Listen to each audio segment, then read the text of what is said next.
Let's see if you can guess what the new engine's name is, and the clue for the title is, I Name This Engine.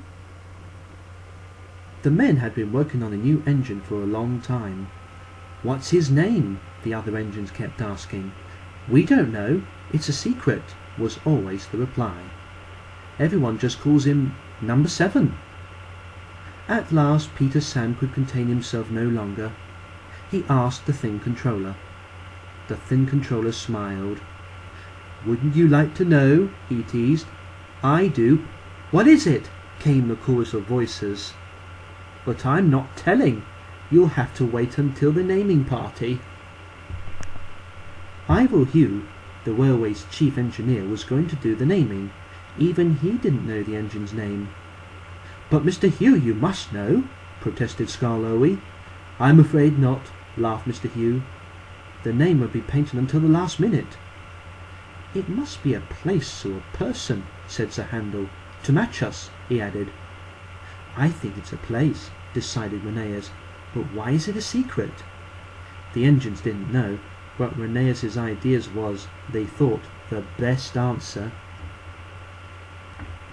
On the great day, a special train was to pick up the Thin Controller, his guests, and Mr. Hugh, and bring them to the bottom station for the ceremony. Skarloey, as the oldest engine, was going to pull it. The day was sunny. Cathy and Lizzie came early to the shed. First they cleaned Skarloey, and then they polished Peter Sam.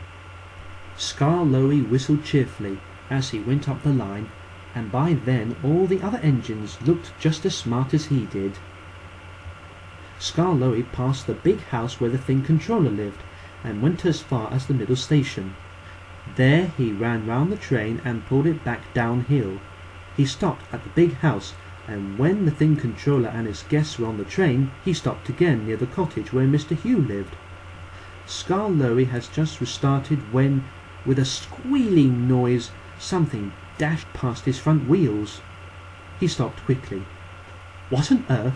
Demanded the fireman, jumping from a cab. In the long grass beside the line lay a large mother pig, and frisking around her were 7 pink piglets. Clearly Skarloey could go no further until they were safely caught. But they didn't want to be caught. Oh dear, fretted Skarloey. We're going to be late for the party. I know we are.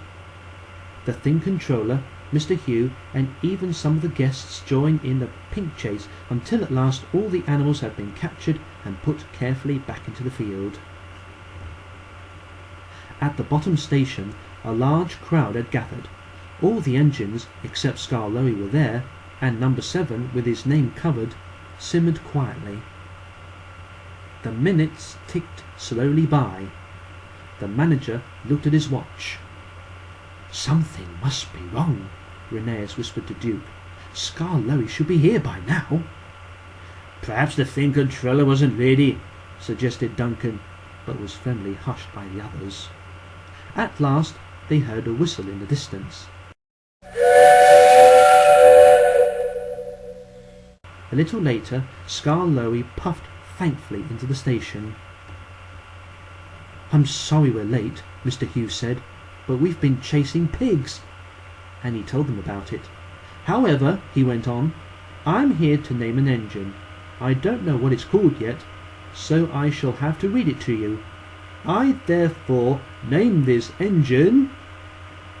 He pulled away the curtain. Bless my soul! No, not that. It's Ivor Hugh. He turned to the Thin Controller. I am honoured, sir. Thank you, he said. And all the little engines whistled loudly in acclamation.